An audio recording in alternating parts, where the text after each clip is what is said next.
That's interesting. Bit There's slow. been some connections I know there's issues. usually a delay, but Hello, everyone.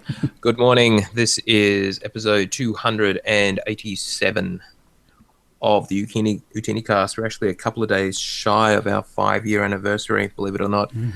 This isn't the anniversary show. We may be doing something a little bit special for that, which you will probably hear. Well, it'll either be next week. I'm not sure where I'm going to stick it, or as a standalone sort of special ep. Sure, we may want to chat about some of the details after this. definitely. All right, I'm just collecting questions for who asked that. That was Trig PT. Trig, how tech? Yes, self-selection. All right, Okay. let's see. The stream seemed to be going. Does the stream seem okay? Streams, yep, nice, Jill. Okay, good. All right, let me just tweet. Hopefully everyone has come to peace with the results of your presidential election. Well, it's not like any of us have a choice, right? So, yeah. Choices matter. Well, apparently they will. Well, they have. And, well, yes. Oh, who watched the live stream today among you guys? I did too, actually. That's the advantage of the latest start. What about you, Chill? Did you see the little surprise then? I saw the surprise. Wasn't much of it. I haven't read the surprise, though. Okay, not that surprise. Was there another surprise? Okay, sorry. What was the question? I'm working on the Twitch thing. I won the giveaway. Oh. Oh, nice. Oh. Yeah. Oh. Congratulations. That's brilliant. So That you'll have to talk about once we're properly going. Yeah. All right, so I'm just looking for the thing to tweet because I 287. Rach liked the story. That's good. Yeah, I haven't read it, but I read it on stream actually, so we can talk about that as well. no spoilers. Yeah. Anyway, we'll get there. Let me see. Tweet. All right, chill. We're almost ready. Okay. Just tweeting, and I need to get my own recording. Get rid of that. My volume is set there. All right, I'm ready. Everyone ready? Everyone recording. Daniel started his. Yes. Yep. Chill is. Believer is. Yes. Let's do it. All right. I'm good to go. All right, going in 5.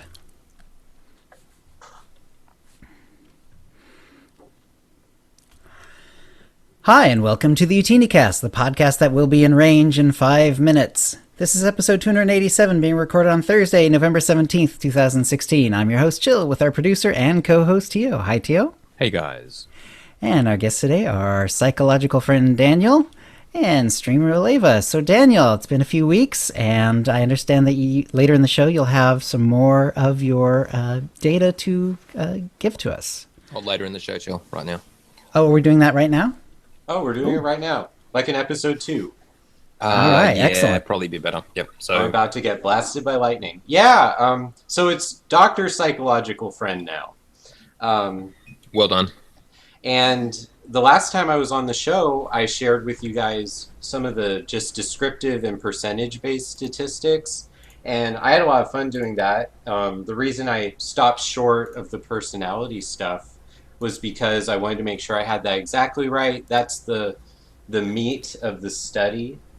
And I just wanted to come on and tell everyone that there were a lot of really cool findings, a lot of significant results.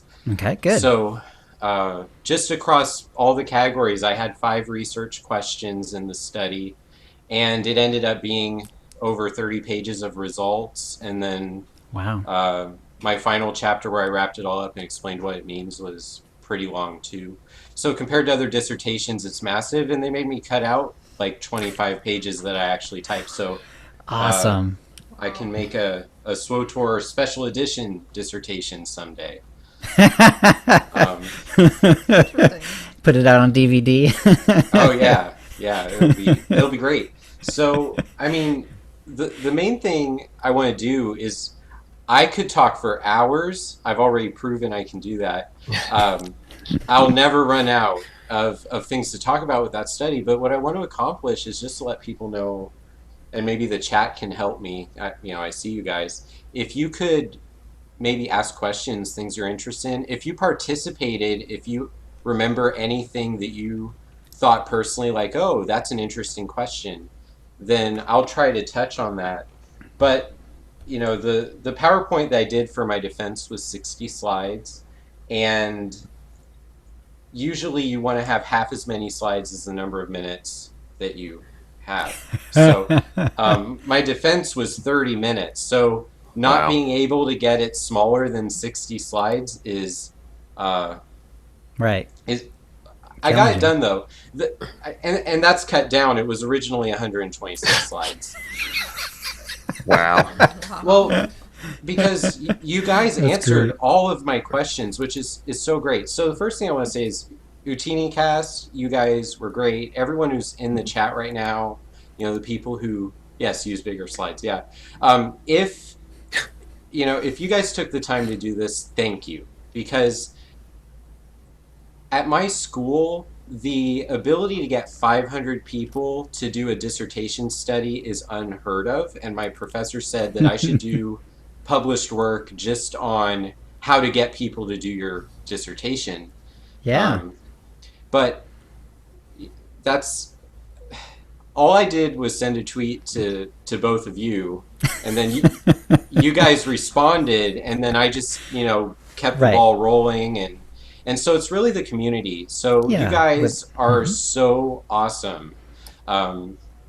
And I meant you guys for OotiniCast, Chill and Tio, your logo is actually in my PowerPoint.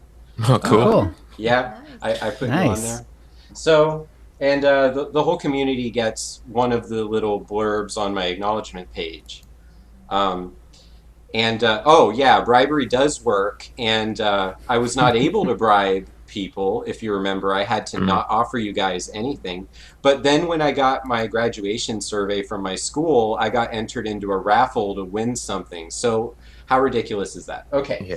so basically what I found is that personality does have a statistically significant impact on the way we're motivated to play the game, which is, Cool. I mean, even if I found out that wasn't true, I still would have been able to complete the study, but that is really cool. So one of the things that comes out of my study is I was able to create a chart that has all 16 personality types on it and explains in general how each of these types play. So I actually ended up being different than my type, but that's probably because I've researched all of this stuff and it's altered the way I see the game. But Sure. so if there were like yes, now I'm a doctor of philosophy, so I can't operate on anybody, but I can help them understand themselves better in a doctoral way. Cool. Yeah, so basically, like I said last time, everyone is pretty much motivated by customization except for a handful of personalities. Like ENTJs are actually most motivated by socialization. And there's a couple others that are like that, but most of them, the dominant motivation is customization. And then outside of that, there's a lot of people with different personalities. Some really like solo content and some like group. Some really hate PvP. One of the cool things for me, since I like operations primarily, is that's the only game activity that all the motivation types had a significant impact on whether you like operations. That's the only game activity. That doesn't mean everyone likes them. That actually just means there's a statistically significant impact if you are highly motivated by this. That means you either like or hate operations. It's a very polarizing activity. So for GSF, not very many people that did my study like GSF. What a shock. Yeah. I mean, the Dark vs. Light event made me do just enough matches to understand how somebody could be intrigued to try to like it. And then you check that box and there's all these other boxes and you still never go back. And it is PvP, so if you don't like PvP, GSF has limited affordability in that respect. Yeah, Tio, on that topic, the scores for people who like PvP had higher liking for GSF. So again, that makes a lot of actual sense, but now there's stats to back it up. Right. So, there you go. Yeah. Go ahead. Okay. There you go. What were some of the strongest correlations, like the ones that you know that just absolutely stood out in terms of like how correlative they were? Yeah. Well, it wasn't okay, this is getting really picky. The reason I had all these extra pages I had to cut out is my professor said, this is not a correlation study. You are doing an analysis of variance. And so all the stuff I did that looked at the strength of the correlation between this, that, and the other, I had to cut that out. So I didn't actually present that in my defense, although I have that data somewhere. It's just not handy right now. So how would you describe a study of variance? So what that means is if you make all things equal to start, and then you just say, does personality impact how much a person likes this thing? Then you get a number, and it's either significant or it's not significant. So if it is not significant, then that means that people are generally going to like or not like this regardless of what their personality is. Okay. But if you get a significant result, then that means you have different personalities that really are impacted in terms of how much they like this. So the Myers-Briggs has 16 types, and there's also the 4 letters. I did check everything for just the impact of letters too. Right. E versus I and all that. Yeah. So there's certain things where there's no whole personality significance, but if you're a thinker or a feeler, that is going to impact it. So let me look really quick to find a game activity. That would be research question 4. So for research question 4, that was looking at the personality impact on the different things that happen in SWOTOR. So basically what I found, for example, E's, the extroversion people, enjoy PvP more significantly. Okay. And different combinations of the IE, SN, and JP. For example, if you are an ENJ, then you will enjoy RPing more than all the other personality types. So you can leave out whether they are a thinker or a feeler, but those other 3 letters are going to determine that. Yeah, so it gets really fascinating, and that's why I could talk forever, because I looked at all the personalities and all 4 letters and then all 10 motivations for every single variable of SWOTOR that I asked you guys about. That's cool. Now, were there any like really surprising findings? Like, oh wow, this is the opposite of what I thought was likely to happen? Yeah. Yeah. So there were, and it has a lot to do with how story ends up being, and that's probably just me being blind when I started the whole process of researching it to how different other people are than me.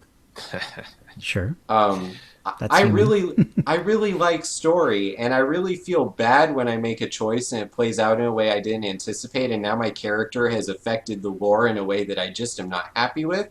Sure. Right. And then I go do something else, and my eyes are still red, and everything's okay.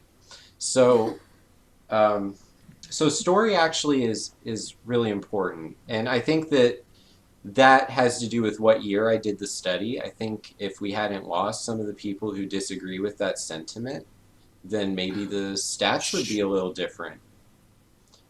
And yeah, actually, I was pleasantly surprised that my committee was so excited during the defense that well, introverts prefer. Okay, let's look at that. Do introverts prefer PvE over PvP? Um, well, they don't like PvP as much as the extroverts, but does that actually mean they don't like story? Yeah, okay, you're right. Introverts prefer story more than extroverts do. Okay. So there you go. There you Um, go. Okay. yeah, let's just finish that. Intuitive people rather than sensing also enjoy story more, and the feeling people enjoy story more than the thinking people. What's the Now, difference between the intuitive and sensing?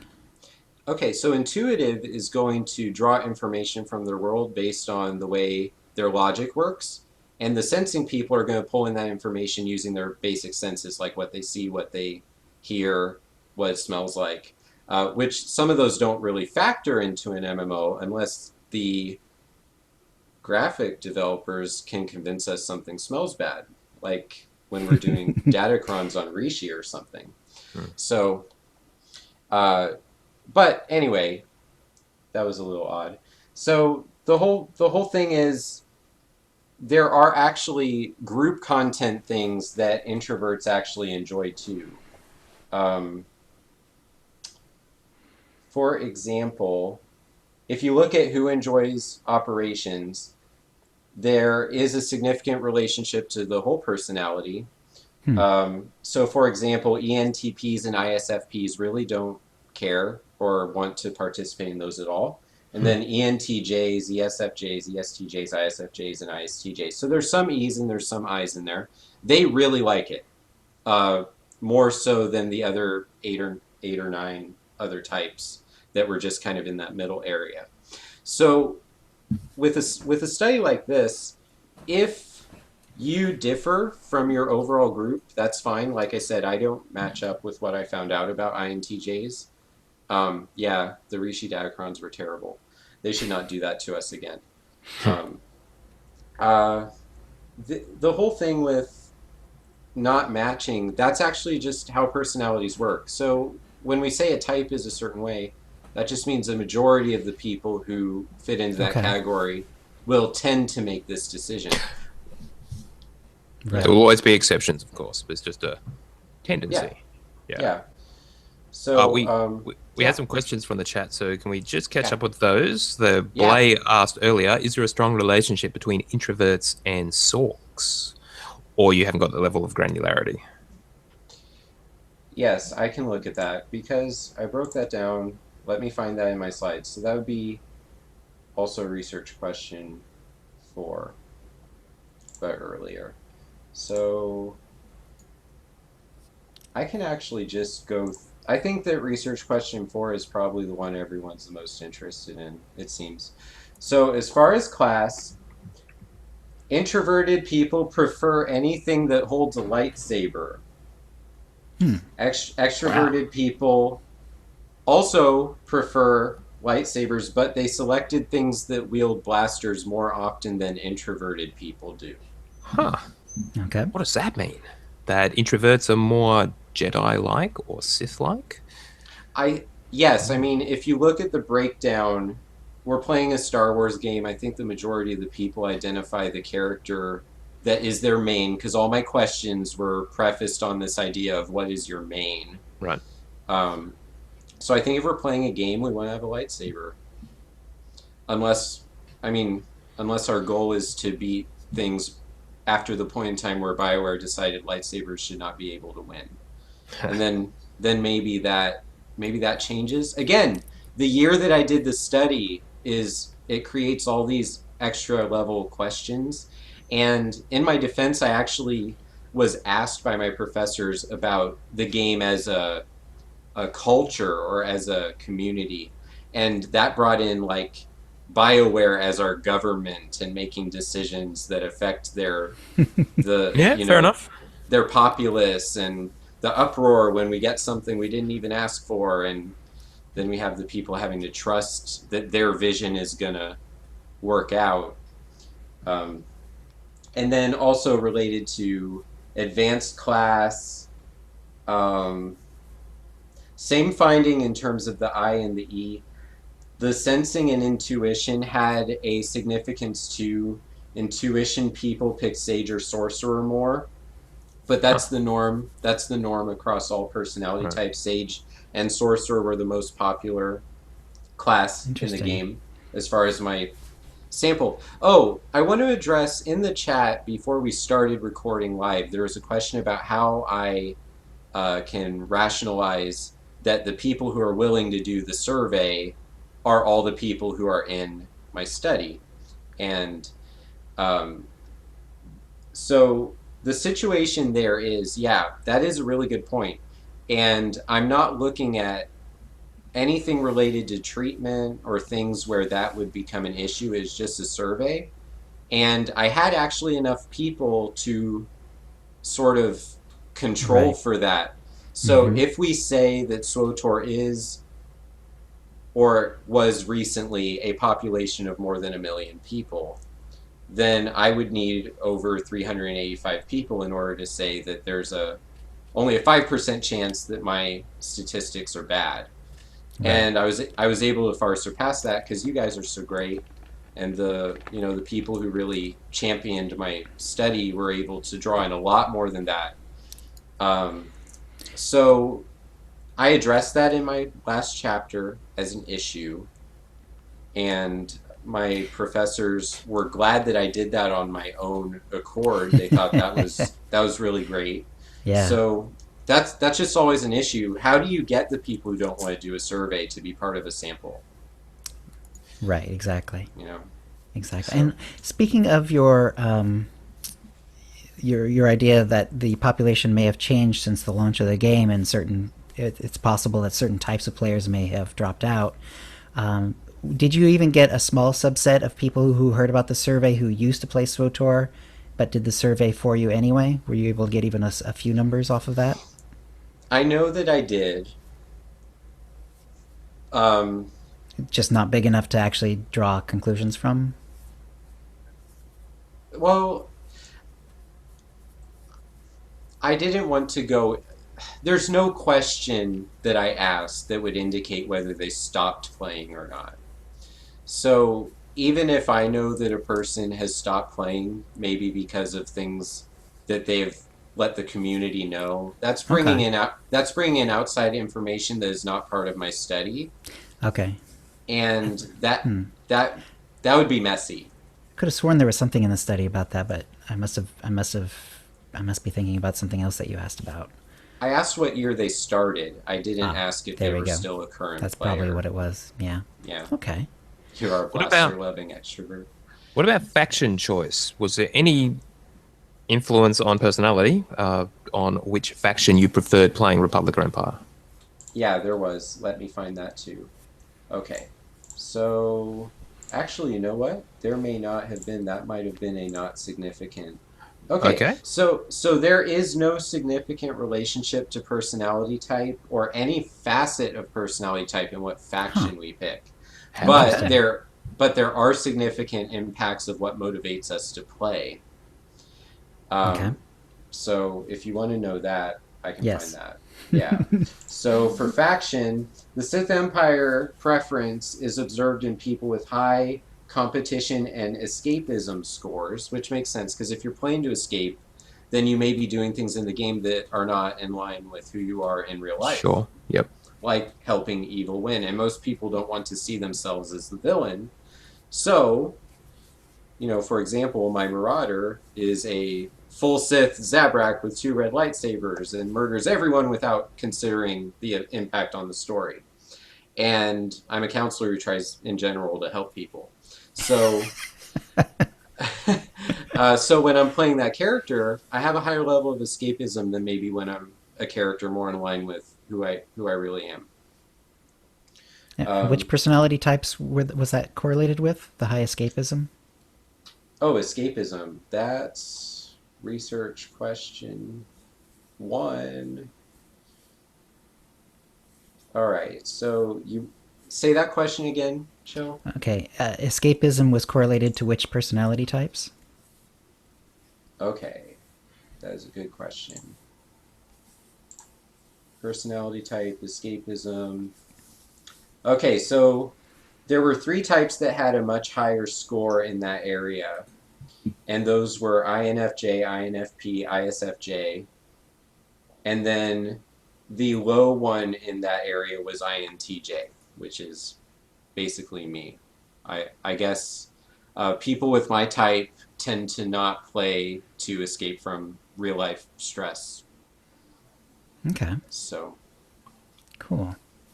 although I think I do. So again, all Couple the couple of good questions that have come by.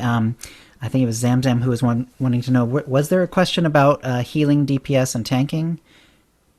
Yeah, there was. So that would be role, and that would be my 4th research question for personality here. So, moral alignment. Okay, role has no significant results. Okay. But as far as the motivation to play, people with high socialization scores more often select healer or tank, probably because we need to complete the groups, and without the group being complete, nothing happens. And then people with What's a socialization score, though? Oh, okay. So that's like I play so that I can interact with people. Okay. So if they answered yes to that question, then they were also likely to choose to be a healer or a tank. Yeah, there were actually 4 or 5 questions in the motivation to play questionnaire that create an average that became the socializing score. And then there were also similar amounts of questions for relationships in game and teamwork. And it's the same thing. If those 3 things are high, then you're more likely to pick the role that will complete the group and balance out the excess of DPS in the game. Right. Okay. Narago is asking, is or will your dissertation be published? There'll probably be a lot of people. Okay. Yeah. I don't know at what point in time. The process we're at now is I need the dean to sign it. But that's going to happen. My professors loved it. They said my writing style was awesome, and they had only one edit for me to make, and it's because I just did that thing where I started a sentence somewhere and then I came back to it and did not make sure I finished the sentence. So it's basically in perfect form now, and then Nice. after the dean signs it, then I have to send it to my university's library to forward to the publisher, which I believe is ProQuest. And then once ProQuest publishes it online, I have to create a manuscript to send it out to a peer-reviewed journal for publication there. So that's probably going to take several months, deep into 2017 by the time all of that gets done, because that's how it works. Does it end up being freely available as a downloadable PDF or something? Or you always will have to buy it? I don't know. I've never finished a dissertation before. Fair enough. So I'll make sure people have the ability to read it. If you do, Cool. If you do read it though, and if that is not possible, I have a website which is aoecounseling.com. I can figure out some amount of the study that I can put on there as like maybe a quick guide that people can see and just see some of the more interesting results and not have to. It's a really long study. I think it's all interesting, but I think if people tried to read it, especially if they don't exactly understand how I got my counseling program to let me do it, they'd be like, this is not what I thought it was. Because it's all about explaining to counselors who don't understand games why this is something they need to understand when they're talking to someone who this is a significant portion of their life. Right. So, yeah. Let's see. One more question that interested me as well. Laylee was writing, when it came to the question about when they started playing SWTOR, did you do any analysis of that as far as changes or were you able to draw any conclusions to that, or how did you use that question? I didn't use that question for any analysis because I would have found it fascinating. My professors would not have understood why I included it. And if you take the number of questions that I broke down statistically, I did way more than what I should have, and I cross examined about 78 variables. And Wow. if you look at most dissertations, they end up being much shorter than mine and with maybe four variables. So I had Wow. I had to look at questions that did not address the main issue, which is personality, motivation, and online gaming, because that's the Right. title of my study: personality, motivation, and online gaming. So in future research, I would love to look into some of the things that I couldn't look at. It's sort of like how we'll just put A New Hope in theaters. I can add Jabba back in 20 years. I do have one final question. Is BioWare doing the right thing by focusing on story, or is this apparent future direction of shifting more to group stuff? As far as the current set of people who did your survey, what is going to keep them playing? More story or the shift to group content? Well, I think getting us more group content is a really good effort to keep the people who play for social reasons um, invested in the game, because some of them are like, I can't do the Ravagers as the group finder one more time, BioWare. Although maybe I will tonight. I don't know. But they've monetized customization Yep. with the cartel market, and that appeals to the vast majority of the personality types. That appeals to the vast majority of why people play.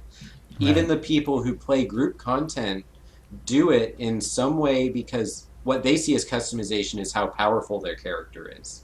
Right. So And getting gear you can only get throughout the operations and stuff like exactly, that. Oh, look at my exactly. mount. You have to have killed this boss to get this mount. But That's what what. Right. proportion of the player base is that of the ones who did your survey? Oh, people that enjoy customization as like a Or primary the social motivation? side of it, the social Oh, the motivation? social side? Mm. Uh, Maybe a quarter of the personality types. But when I Okay. say that, remember, I had 503 people in my sample, Mm. and some personalities ended up being represented by fewer than 10 people. Sure. Why is that okay? Because I had a statistically sound sample size, I can say that's because that personality type doesn't play this game. Right. Yeah. As Fair. much. Yep. If I grab 20 people, there's a very good chance that I will not have any of several of the personality types in that group. Right. Whereas there were over 120 in my sample that were ISTJs. Just Wow. overwhelming showing for that personality type. So All right. Interesting. I'd say that BioWare knows exactly who plays this game and why they play. I don't think my study contradicts what they're doing. I think maybe the people who are vocal may not be the kind of people who show up and do online questionnaires. Sure. Um, but if they can keep the five people who are quiet and enjoy story happy, and get two more of those every month for every one that quits because there's no new operations. Yes, ISTJ was by far the largest personality group. Yeah, but I think that there's nothing I found in my study that says, oh my gosh, BioWare doesn't know what they have here. Um, and that's cool too. Would you imagine that it's very possible that Bioware actually has something internally that says, "Hey, we've got a real large amount of ISTJ players out there, and you know, we should think about that." Yeah, I don't know. The Myers Briggs is, it's something that I really like, but it's it's not the only personality questionnaire. It's not the only way to measure what makes us who we are. So Right. I don't know how BioWare would choose to look at that at all. I really am not aware if they even have someone doing psychological stuff for them. I know some of the researchers are hired by the major gaming companies. Um, I have several papers in my literature review from someone who at one time or currently works for Ubisoft. So I know some game companies look at this and they use it to craft their games the best way possible for them to make money. Right. That's wonderful. Wow. Yeah. And congratulations, Dr. Daniel. Yes. A lot of work, but you Yes, got there. Doctor. Very Yes, nice. and I finished the Dark vs. Light event yesterday. So, Even better. The legendary level, from Yep. what you were saying? Nice yes, yes. work. Nice Finishing work. up your week. Right, yeah, and because I was done, I actually got paid 1 million credits to heal someone through Battle of Rishi hard mode last night too. Oh, So, nice. Wow. so you can do that if you're That's a tank solid. or a healer. Just watch the chat on the fleet as people get worried they're not going to finish, and And get and desperate. as the Joker said, if you do something right, make sure someone pays you for it. Nice. All right, now Tio, have you heard from Aleva? No, but She's dropped out several Yeah, yeah. times, unfortunately. Oh no, I made her run away. No, we saw her bumping out and jumping back in a few times, and then she's been gone for a few minutes. So I guess we'll just have to continue without. we'll soldier on. If she comes back, we'll get her to do a week, etc. Yeah, exactly. That would be the way to go. All right. Well, wonderful. Thank you very much, Tio. How about your week? Well, I have actually still been playing the game. Believe it or not, I am trying to get Excellent. through the Dark vs. Light event, and I only wanted to get to Eternal. That is beginning to look a little unlikely because I'm only still on my first Dark vs. Light. My Republic character is only level 40, so it's going a bit slow because I'm really not having that much time to play, which is a bit Right. unfortunate, etc. Are you spacebarring? You doing everything you can? Well, can't really spacebar the story completely. Still played a lot of on-rails missions, space missions, so I'm still enjoying that, but plugging through the class story. So I'm, as I said, level 40 and just arrived on Alderaan. I suspect I'll get through my class story and hit 65. What I really want to do is get up to the point where I can start the 16 chapters of Kotfi. And I'm thinking if I keep going on my dark side, my Empire character, I will then do flashpoints all the way to where I can do Shadow of Revan. I'll do Shadow of Revan and just push on to 65. Makes sense. Yeah, so, but again, there's only like 10 days left and time is running out. Ooh. That is tight. I hope you get it, XP though. boosts. I should have used XP boosts. Whoops. Definitely. Excellent idea, Well- Born to Eat Bacon, Johnny. Thank you. Yeah, it does If multiply you- with it 2 times, so it's all good. Indeed, so it's going faster than it would have otherwise. If you get to the part where you can go to the fleet and do Boring Party or the Republic ones that are like that and just solo them twice, you'll get from 40 to 50. And Holy crap, really? yeah. Yeah. Wow. The experience you get from the solo flashpoints, if you have the gear that boosts your experience, it's really good. Oh, I forgot about that. Yeah. Oh, I forgot about that. Yeah, okay. Thank you.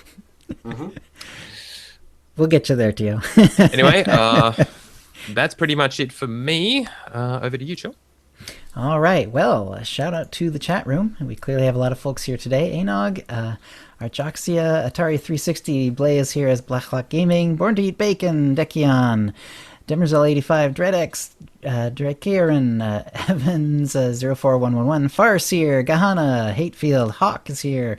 Daniel's here as Infinite Outcome with the 0 for that big O. Java Doggy, Kuro Otomi, Lales, Litzner, Miyoka, Monterey Pat, Mikado, Naraga, Nordic Hybrid, there we go, I figured it out.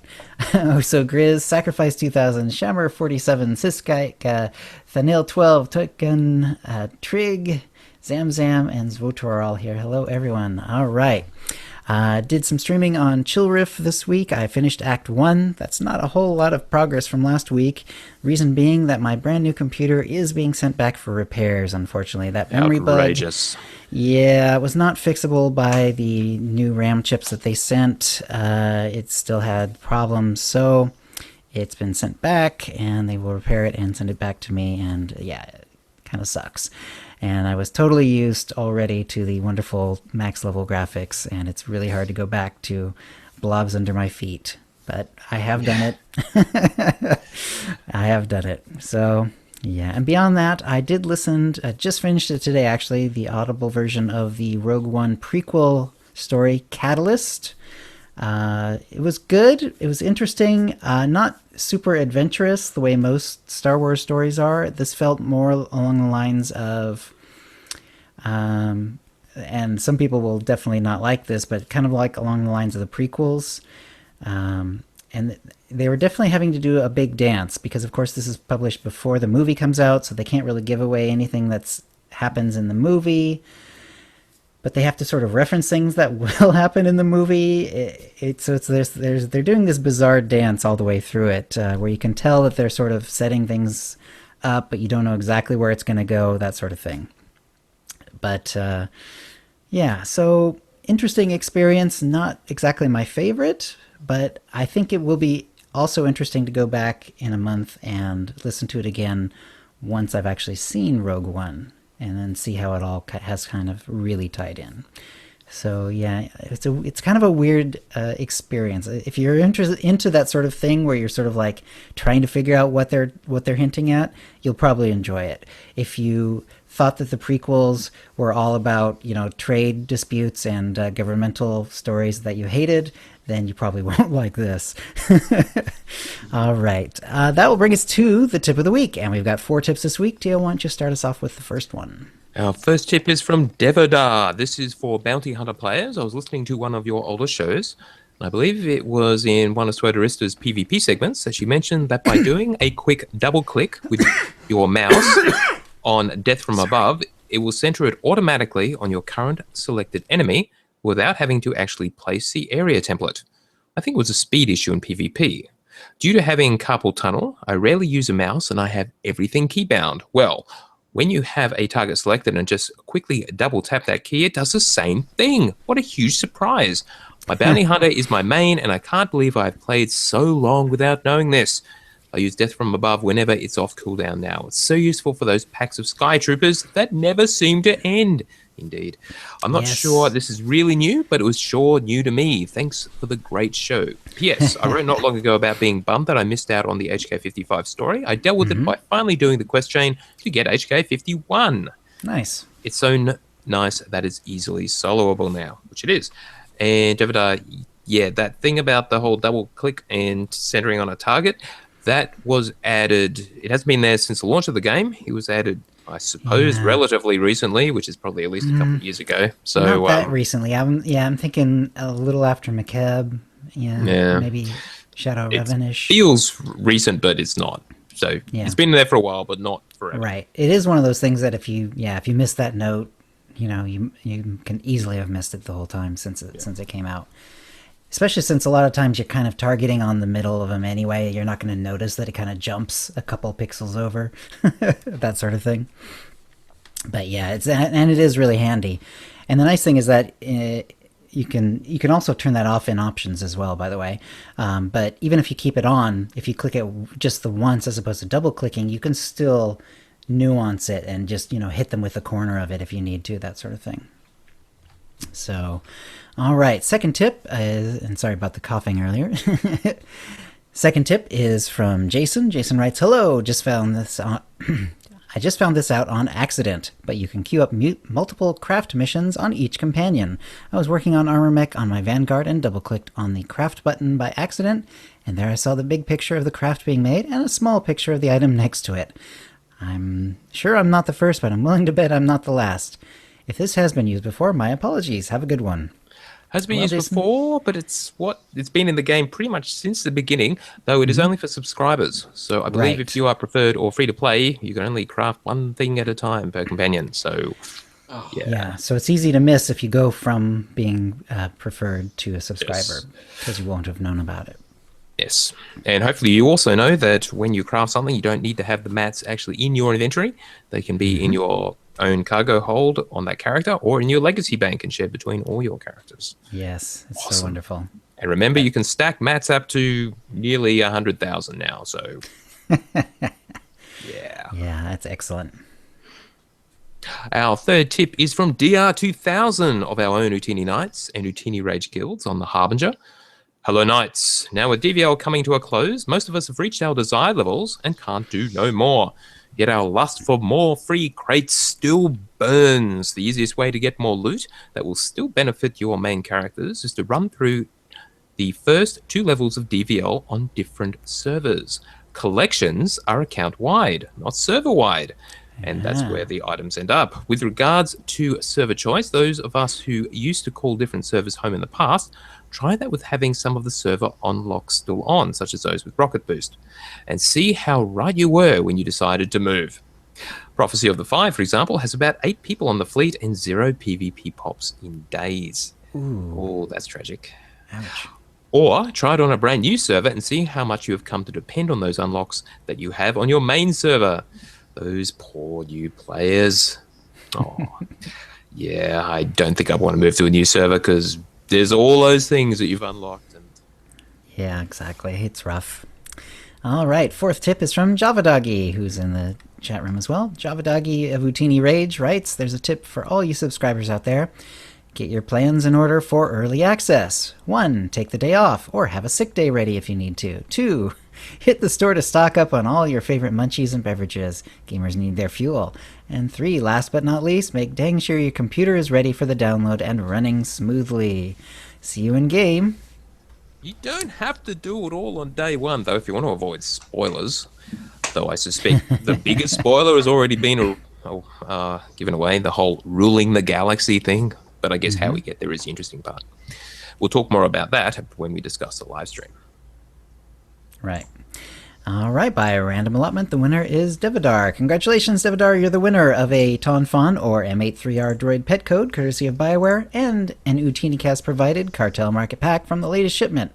And if you'd like a chance to win the same, please send your tips to OotiniCast@gmail.com by next Wednesday. And that will bring us to the holo feed, Tio. All right, kick off, Daniel. Sith Kitty was just asking, are you able to make available players' individual personality types as revealed by the Myers-Briggs test they did? Because, yeah. Is that possible, or that's just too hard? Well, right now, I don't know. But there will come a time where, maybe there will be an opportunity for me to get the individual results from people. I just need to have a little more time to vote Lando from Return of the Jedi. Cool. All right. And, yeah, okay. Do you mean permission, or it's just a matter of getting the data itself? Well... Or is it complicated? Right. Last time I was on, I touched on this. So the situation is, there's a lot of cooks in the kitchen on this one. There's, there's me as a licensed counselor in Florida, and then there's the people I talk to are not all in Florida. So do I count as a licensed counselor for all of them? And that's important because that determines whether I'm able to provide professional services.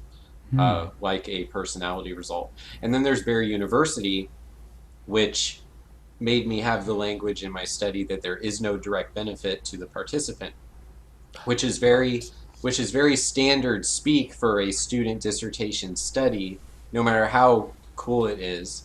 And then there's the Myers-Briggs organization, CPP, which says that as a licensed counselor, I could be allowed to give the results to the participants. So if I can get everyone in the room, and this room doesn't exist, but in this hypothetical room to agree that I will do no harm to any participant by passing along individual results, then of course I could do it. So it's just a question of, after I graduate, I'll have to work on getting everyone to agree retroactively that that's okay.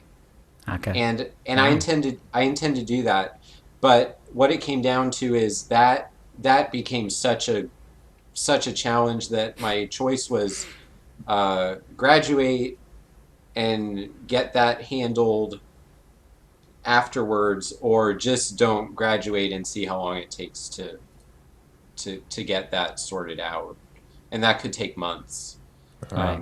And I was on a deadline. Like I defended my Yeah. dissertation 4 days before the no turning back point for the semester. Mhm. Right. But as Blacklock Gaming just pointed out, there are other versions of the Myers-Briggs that aren't really the Myers-Briggs, but the 16PF is a short version of one, and then there's other things like the Kiersian type indicator. I also have found a really good Excel spreadsheet by Googling that you just put A or B in all the questions, and it gives you this really nice printout that explains what your type means in the second tab of that spreadsheet, because it scores it once you put values in all the. So there's ways to get it. I mean the sad thing is the report that I have the ability to generate.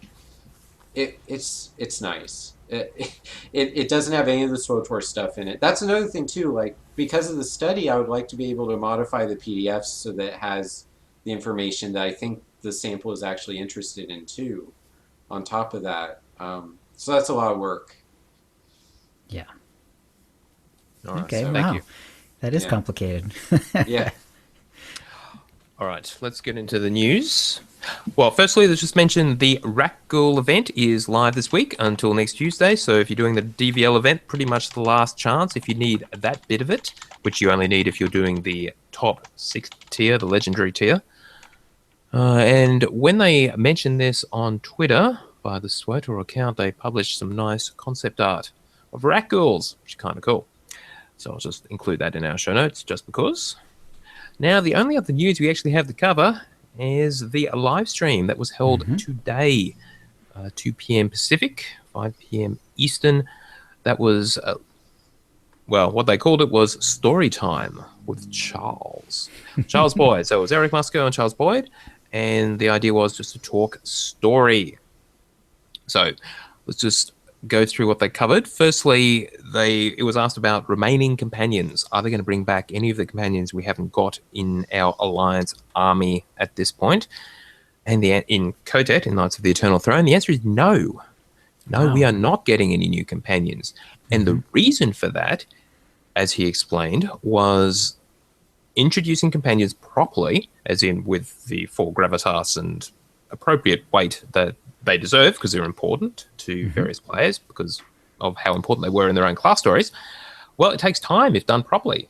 And they got a lot of feedback from Kotvi where it seemed like the story, the actual core story, was being dragged out because people were, well, because they dedicated all of this time to bringing back a whole bunch of companions. And so they decided this time they were not going to do that. So that's one thing we now know about all 9 chapters of Knights of the Eternal Throne. It's all core story. There's no fluff, at least companion recruitment mission fluff. Okay. Yeah, but we are not getting any of our companions back. As far as when they'll come back, well, Charles initially said, sure, we'll all bring them all back eventually, somehow, maybe.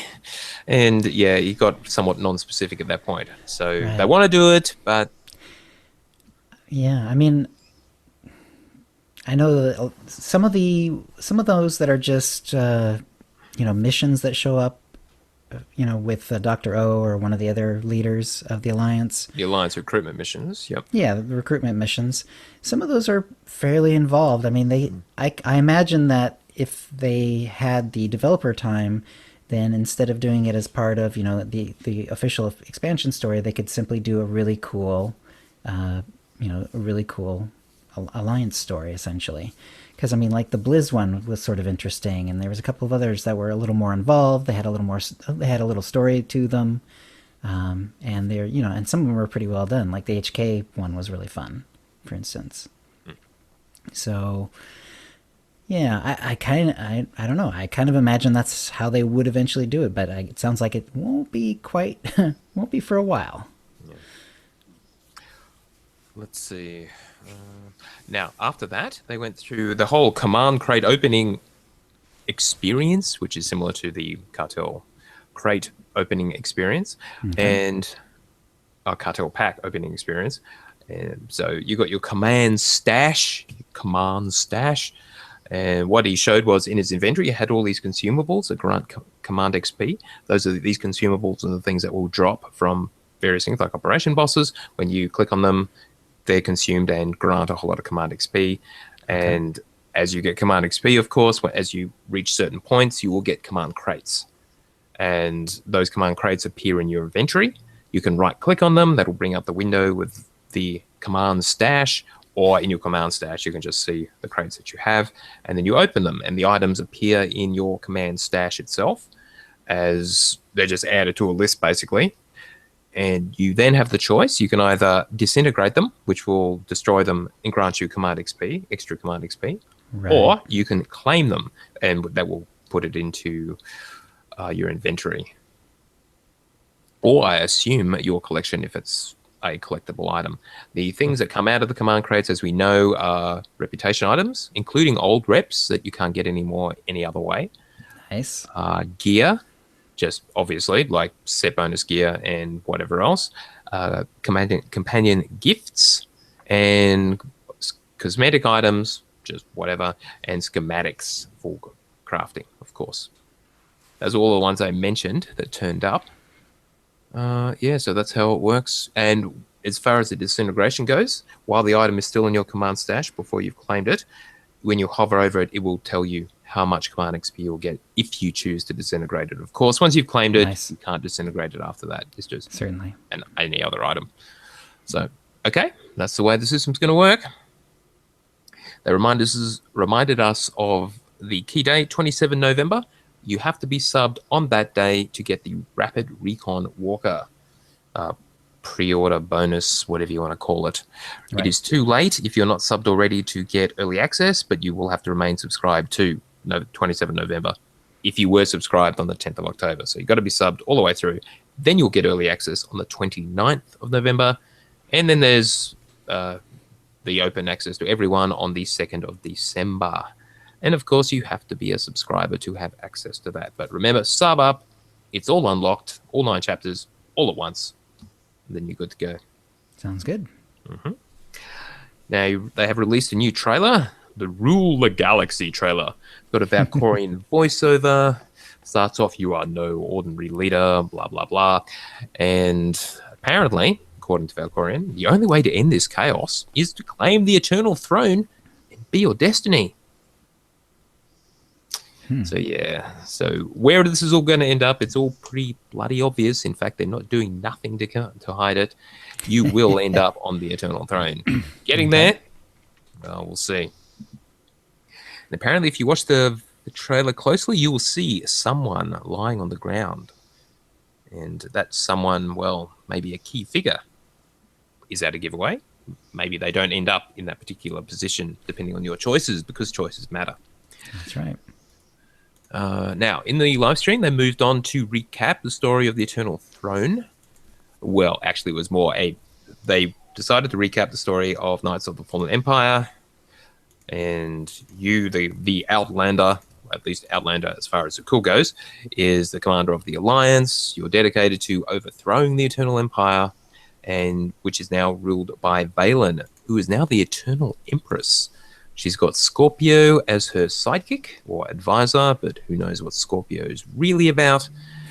Now, as you will recall, at the end of Codfeed, Arkan was defeated on Odessen, and so apparently your reputation as a leader has gone up, and lots of people are flocking to your banner because you're so cool, because you obviously defeated Arkan.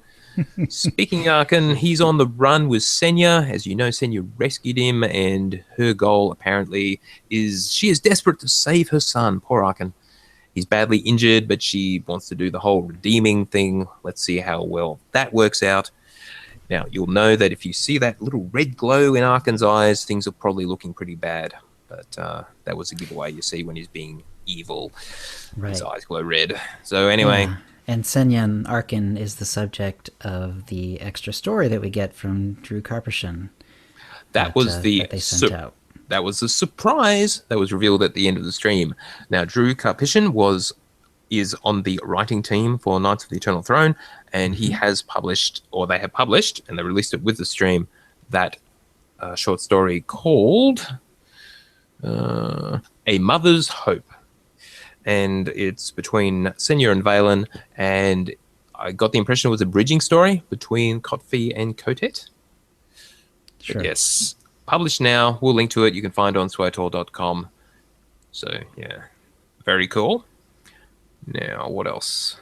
Now, various questions were asked during the stream, such as, will we be more involved with Republic and the Empire, who's still out there?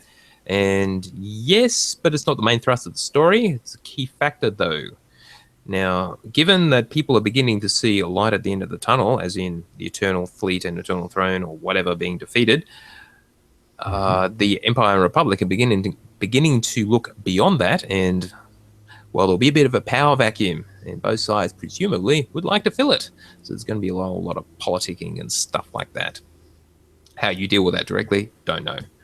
Now, Valkorian, there will be lots of backstory, given the Thema is one of the worlds, one of the 2 new planets that we'll be visiting.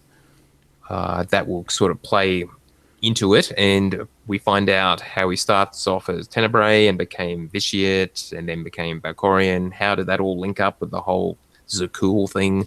I mean, what's all that about? So we actually find out, apparently. You will know the big picture. Someone asked whether there would be differences in how different classes react, as in your class, how much will that affect what you actually see as far as the story goes?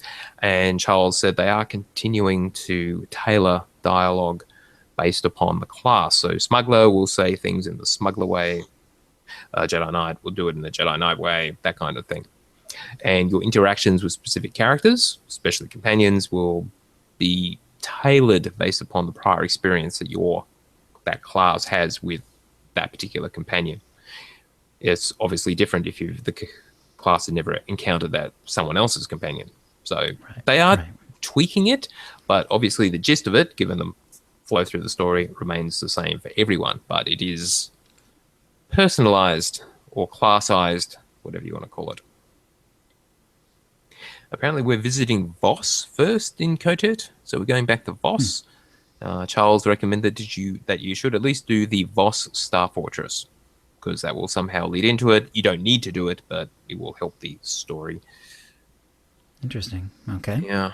Now, they talked through the new worlds. Obviously, we just talked about the Thema, and that's when they mentioned Drew Karpyshyn was on the writing team, because he was the author of Revan, in which Nathema was pretty much introduced. And obviously, in Revan, they visit. Revan visits Nathema, so we get to see what it's like. When you're there, you can apparently use the Force now. It's been long enough, according to Charles, so that's no longer a problem. And yeah, so that sounds really cool. Right. Well, also, I assume that picture that's like, isn't that Nathema, but with like the little greenhouse, essentially? No. Oh, is that not Nathema? No. Oh, okay. No, Nathema's pretty ugly. Well, I thought, you're sure? You're sure? Yes, very. That's not Voss. No, that's Iokath. So let's talk about the other planet they're introducing. It's Iokath, which is totally new to the Star Wars galaxy, so it's a BioWare invention. It's an entirely mechanical world. In fact, it's a Dyson sphere, which is typically built around a star. So this has been postulated in science fiction. It's a fascinating idea, though. If you've ever read Ringworld by Larry Niven, that's like a Dyson circle. So the idea is you have like a sun, and you just build this massive ring around it. Now, given the astronomical sizes, it's really big, and the amount of materials required to do that, you'd probably have to go fairly far afield to actually get that much rock to actually turn into metal. So it's all wildly impractical, though if you've got, obviously, fast and light travel, not so much. And a Dyson sphere it's not just a ring, it's like a ring that actually completely encompasses a star.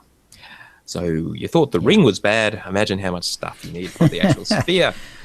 Right. But then you get the entire output of the star, being poured onto your technological construct, and presumably that gives you all kinds of advantages. You have a lot of energy. Lots and lots of energy. Though if you can build one of those, energy is probably not a problem, to be honest.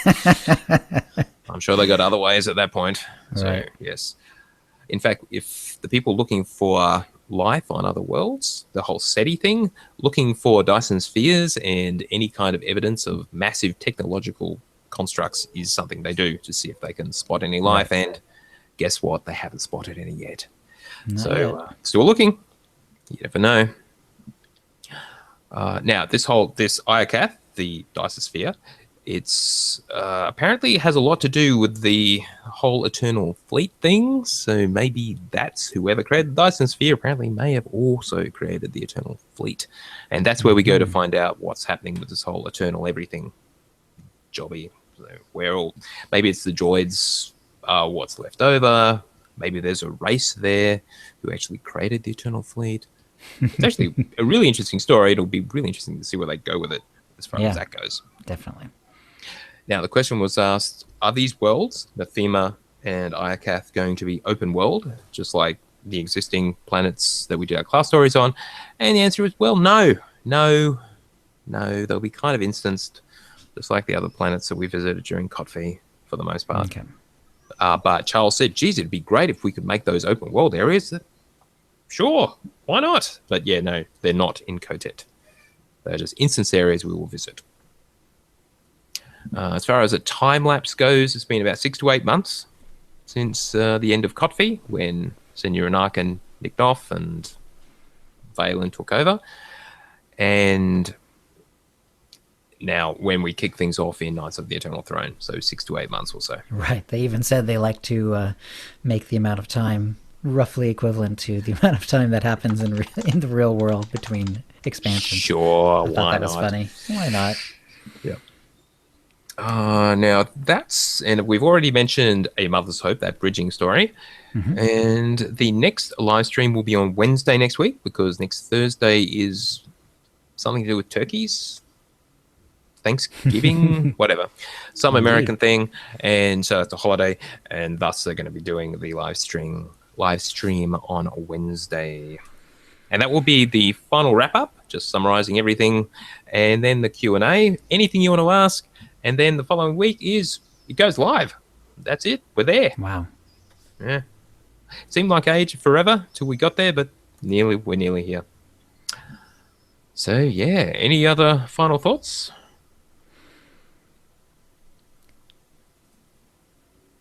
Let's see. Eleva has a note in here. I'm not sure if she added this before.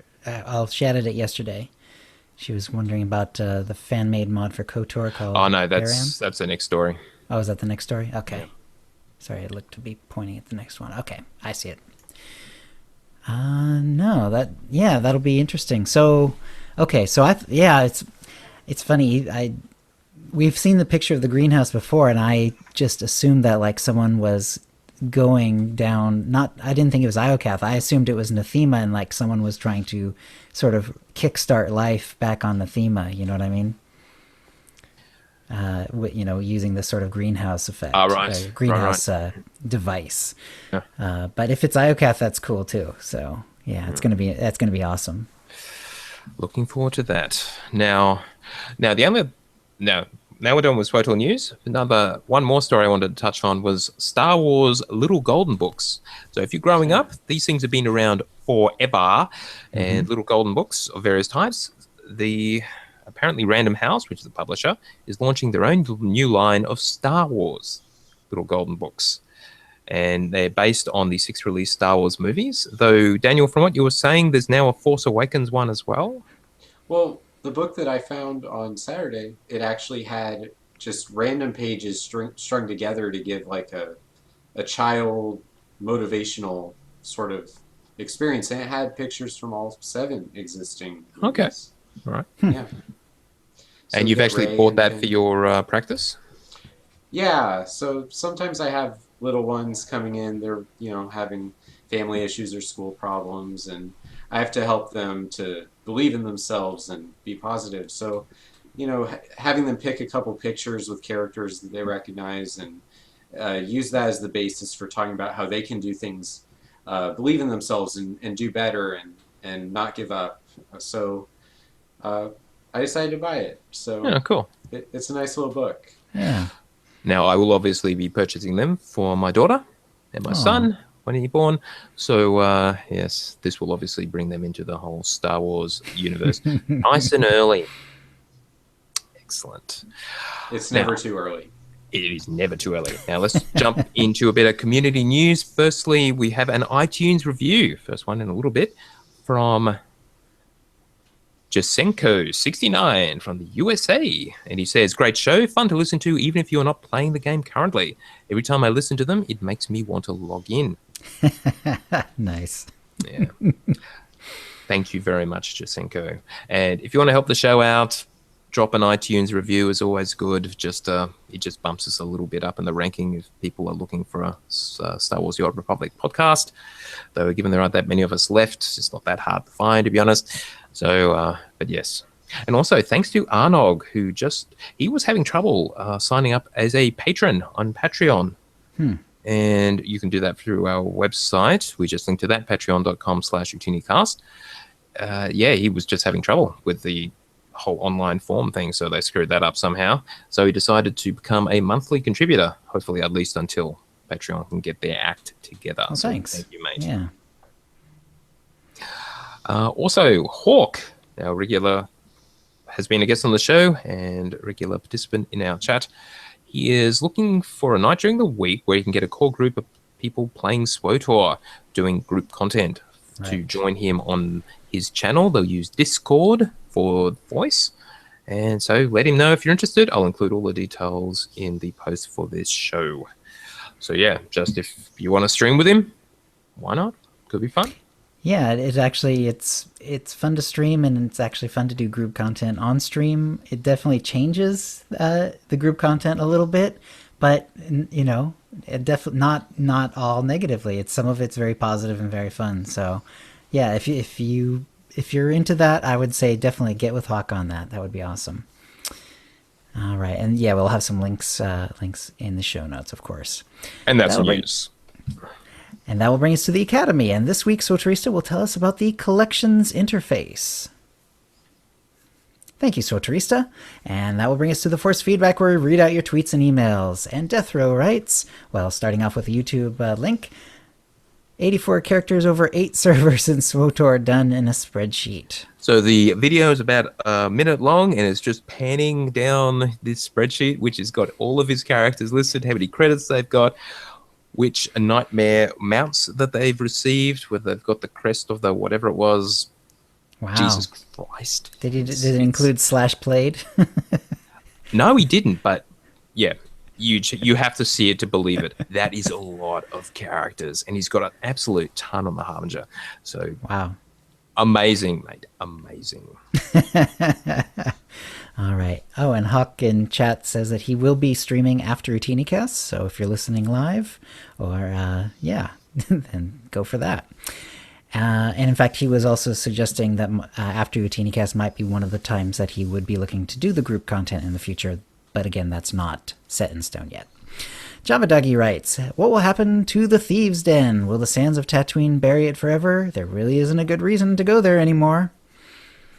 Yes, it is really sad when you go there and you don't get flagged anymore, and yeah, and you can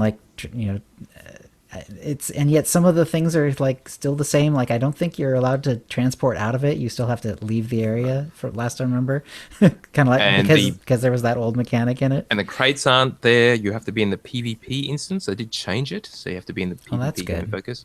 I wonder if the crates will grant Command XP. They could change it to that rather than PvP comms. Yeah. Right. Well, it's Warzone comms right now, and they're not even going to have that anymore. So yeah, exactly. It would almost have to be Command if they're going to keep that at all. Yeah, which they probably won't. We'll see. Tarko writes, been listening to the show since the beginning. Wow.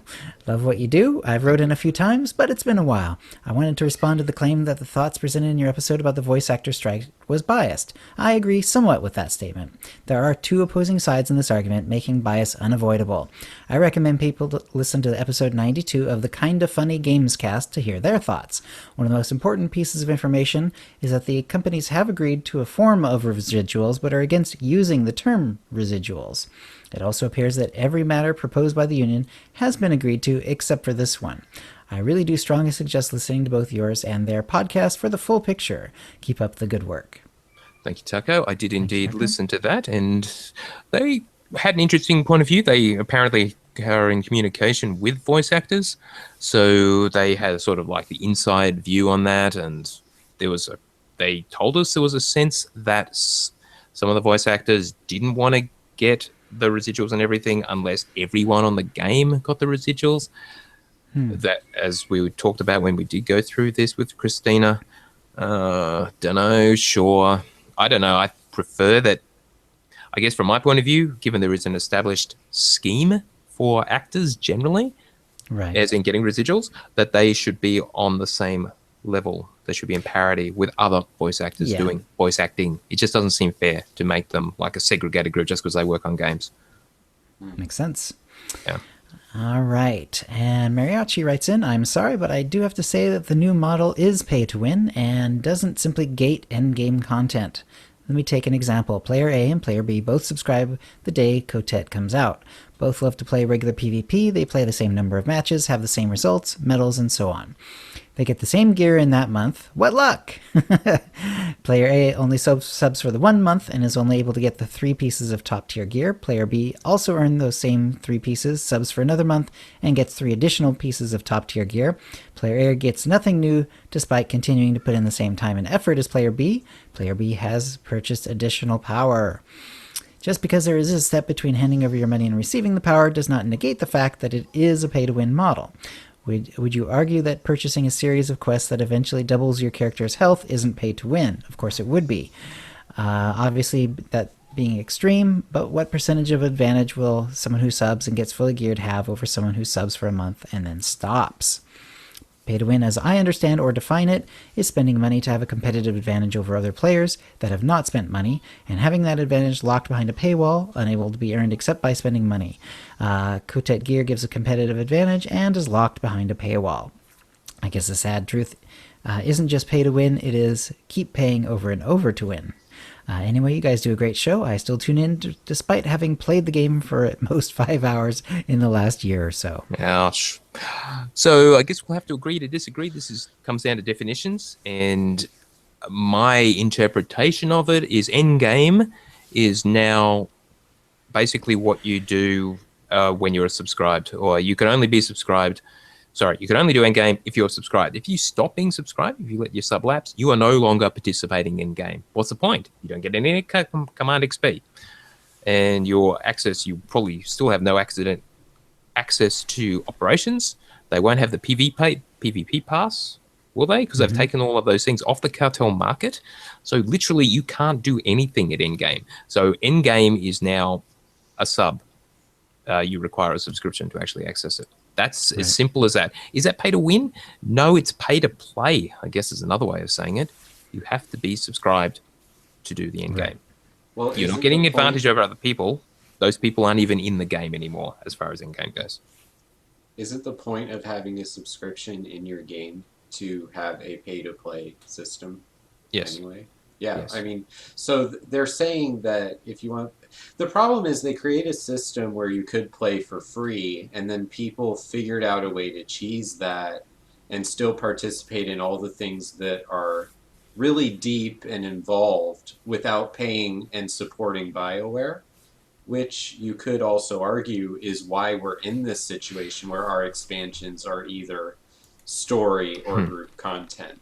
Right. So maybe this is their way of trying to not overtly but implicitly correct that mistake and say you can have your class stories for free, but you know, like, just because you play does not mean you should be able to beat operations.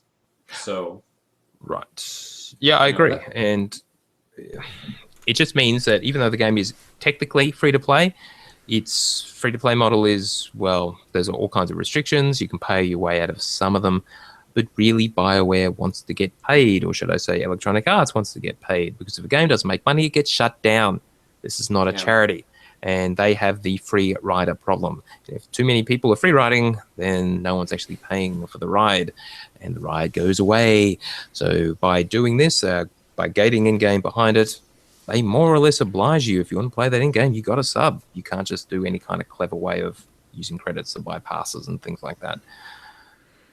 So the only solution I see for free-to-play players is hope that they bring in the galactic token, which means that some person will pay for a 1-month subscription as an in-game item, which you can then pay with credits. So that means either way, EA gets paid, which is what the important thing is, but you get to pay, or you get to play just with credits.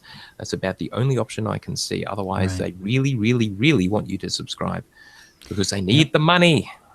Yeah, and that would be really good, especially for people like Bill and a lot of other people who've played a lot in the past. Maybe we're really good at making money, or or gathering mats or whatever, and could in fact come up with a reasonable number of credits to pay someone to in exchange for that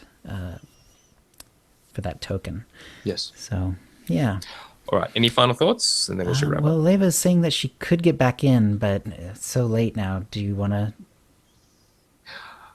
There's not much point because we're about to wrap up. But Aliva, can you come on next week? Did she say that she lost her internet connection? I'm not sure. I didn't. If so, I missed it. But it sounds like something like that was happening. Yeah, internet dropped. She said. Okay. All good, Aliva. Next week then. All right. Excellent. Awesome. All right. And were there any other final questions that we've seen regarding Daniel? That's Dr. Daniel. Yeah. Dr. Daniel? Dr. Swotor. Do we answer the ones from earlier? No, I think you did. Were introverts more likely to play than extroverts? That was from Karo Otome. Yeah. Yeah, it's about 4 to 1 in the sample. Maybe 3.5 to 1 introvert to extrovert breakdown. Jeez. Yeah. And what's the ratio in the general population? Oh, introvert to extrovert? It's about 50-50. It's 49.7, 50.3. We talked about that last episode. Yeah, we did. Yeah, it's so weird. Who are all these people? Where are they? Somewhere else, where I obviously personally don't encounter them. Because you're inside being because we're playing SWTOR. Right. Playing SWTOR. Yes. And working in an engineering organization, guess what? They're mostly introverts. Yeah. Yeah, makes sense. Yeah, questions like that, though, they just start trickling down into all these really fascinating realizations. Like, I could never stop talking about this.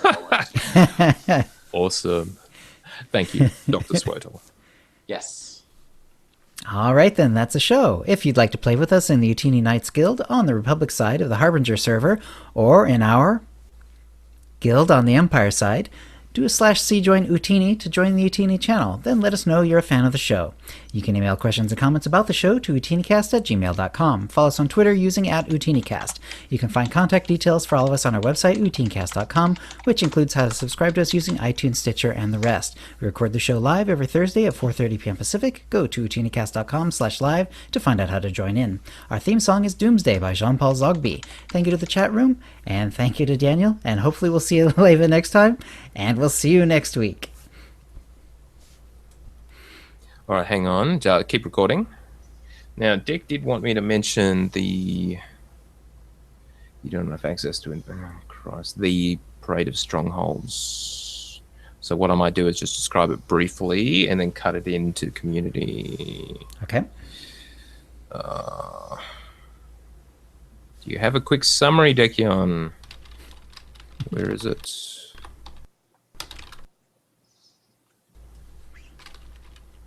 God damn it. Parade of Strongholds, here it is. All right, now something that our good friend and guild leader, Dekion, wanted me to mention was the Utini Parade of Strongholds. They will tour Utini's finest strongholds, and the winner will get a 60-day subscriber code just in time for Kote. To make it fair, judging won't be Utini affiliated and will be determined closer to the event. We will group, and we'll reveal that on the next show. We will group together both Republic and Empire and tour all of our Utini entries, so make sure your stronghold is neutral. And nice.